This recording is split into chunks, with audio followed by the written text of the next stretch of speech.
So our group of Ed, Elise, Gail, Marcia, Marcus, we started at one point and ended up going kind of large scale from there. But the first issue that came up after seeing the movie, after the discussion there, was food waste. That's one thing that wasn't touched on as much in one area, where it seems like as much a bounty of resources as there is in many different areas. One is just the tremendous number of restaurants, other food agencies that just toss out a third or more of their stuff every day. And that's one spot where some work could be done. And then the next point that came up was that Aloha Harvest is one group that is doing that work. And that kind of drew us into an issue that came back a couple other times, which is what already exists and what can we, and how can we make sure to kind of coordinate with those efforts, maybe augment those efforts in trying to solve this problem of hunger and malnutrition. So how do we turn Aloha Harvest into Aloha Harvest? With some issues being safety of doing that. Is that a concern that's overblown? Is that a concern that's legitimate? How do we get money in trucks for transporting food, awareness of who we are? There's a film in that realm as well that touches on Aloha Harvest. The secondary benefit, of course, would be fewer rats in Waikiki, as mentioned as well. You remember this. Can I address that forwardly? The restaurants and all the hotels and restaurants throw away fabulous food every night. The rats are so fat because they eat it. Now, the health department will only allow a local harvest to pick it up. Our issue is how do we change the policy so other people can pick up absolutely good food and distribute it to needy people. So that's where the rats are. All right, to synopsize Marcia's point, food waste from restaurants is a tremendous, colossal waste, colossal potential resource as well. One that Aloha Harvest is doing some work in, but they obviously could potentially benefit from more money, more resources, more organization, more collaboration, and there would be ancillary benefits in rats and other issues as well. So we started there. We started talking about, well, how can some of this happen? We ended up kind of opening up from there into a discussion of organizing in general and ways to either achieve that and achieve some other potential objectives as well. Organizing is one thing that we landed on. Within the subgroup of organizing, training people, getting stakeholders involved, finding the right time to make some of these moves, raising awareness was a big point that came up a lot. Awareness on many fronts. One is individual awareness of healthy foods to eat. Another is group awareness of the prevalence of this issue in people who are eating healthily, who care about this issue, how to get them involved in this campaign.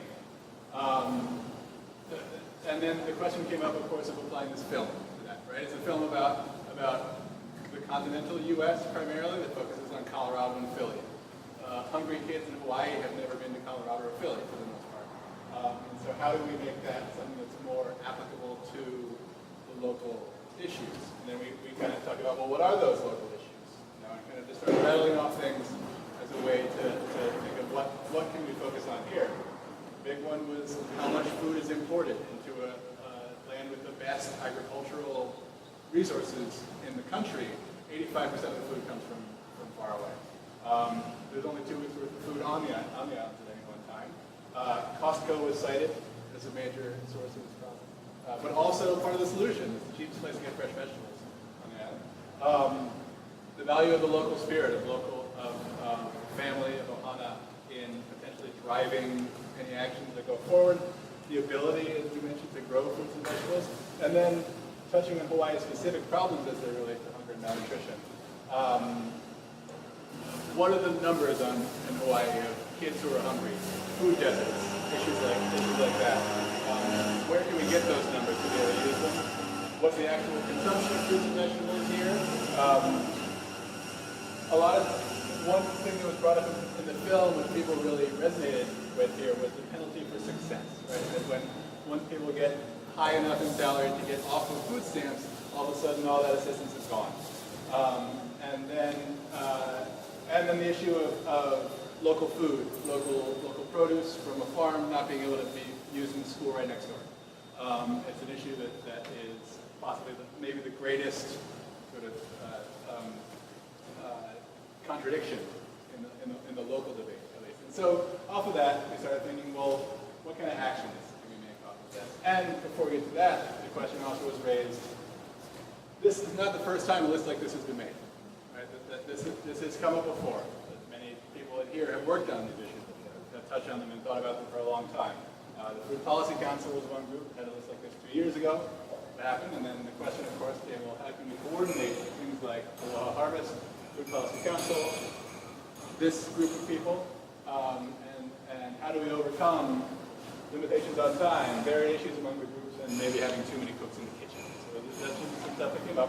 And we just started, that consumed a lot of our time, but our green list here is some ideas that we've been running out of this discussion. So town meetings, group meetings, talk some of these issues through, identify stakeholders, get them involved. The young folks in our group got Media Blitz. We have our Twitter hashtag already, Hungry in Hawaii. Webpage, blog. Couldn't see any reason why we couldn't do Hawaii Top Chef or some other large attention-grabbing, maybe even sexy events. So ideas were a Talk Story Food Festival / car show of food, as Marcus called it. So the same way that car shows take over the Honolulu Convention Center, just have restaurants take it over with the purpose of cooking with local ingredients, with sustainable ingredients on a budget, something similar to that. And use that to drive a lot of the momentum for this movement. We talked about a small model as well when it came up in the other group. So using one community, one school as a sort of model for food, for a diet for its students, or something similar. The military was also mentioned as kind of an interesting partner in some ways, or an interesting person to go to. And stuff that I had no idea. They have the highest proportion of people on food stamps of anyone in Hawaii. They're also the largest local food consumers, so they're doing some things right, some things not so great already. And then it was mentioned that we're missing the Wednesday Farmers Market right now as well. I'll go to that in a second. And then also, this question came up, who do we reach out to next? Who could be in this meeting? Whose input could be used? Whose guidance could be used? Who would we like to give some guidance? And the health department came up, going to this issue, as well as the Department of Med. Apparently, Food Policy Council reached out to the person in charge of school lunches, and there was something along the lines of, I would never serve local food that wasn't certified in the lunches. So there's some work to be done there. And then Aloha Harvest, as mentioned before, as a possible collaborator. Any clarifying questions? Yes. I'll come stand next to you, Michael. Regarding the film about the food situation in Hawaii, there's one produced by Danny Miller. We saw it at the Hawaii International Film Festival last year. Unfortunately, I can't recall the name of the film. If you sent me an email, I could probably dig it out. Ola? Was it Ola? Is that the one? Ola? No, that was not the name of the film. Also, I've written a paper on food security in Hawaii. I'd be happy to send a copy to anyone who sends me an email.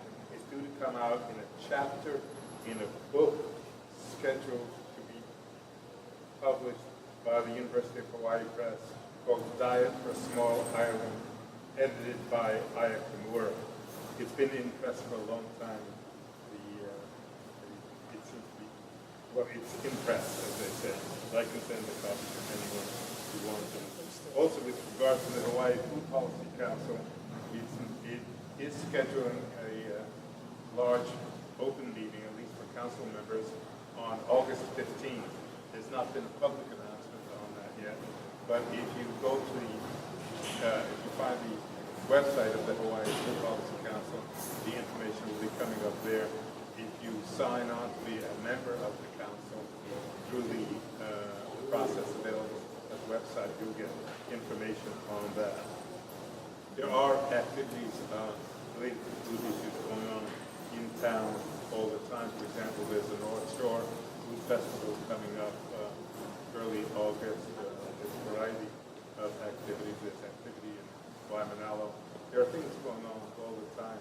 We're trying to do a better the Hawaii Food Policy Council is trying to do a better job of tracking that and publicizing it.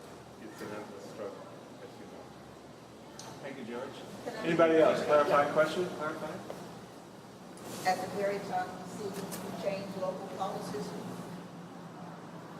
Just for everybody has written off the government, this is, next year's an election year, and the people in office now got there with a low turnout. So if you expect to have any local changes, we need to start now in organizing and make sure we have a large turnout, because they don't want that. They got in office with a low turnout. If we want to change policies, we need to get organized. We need to start now. Oh, and David Ige announced yesterday that he's running against the governor. He also said he's in favor of small farms. I don't want to sound like I'm campaigning for him, but there's a plug. Thank you. Any more clarifying questions? Let's give this group a hand. Good job.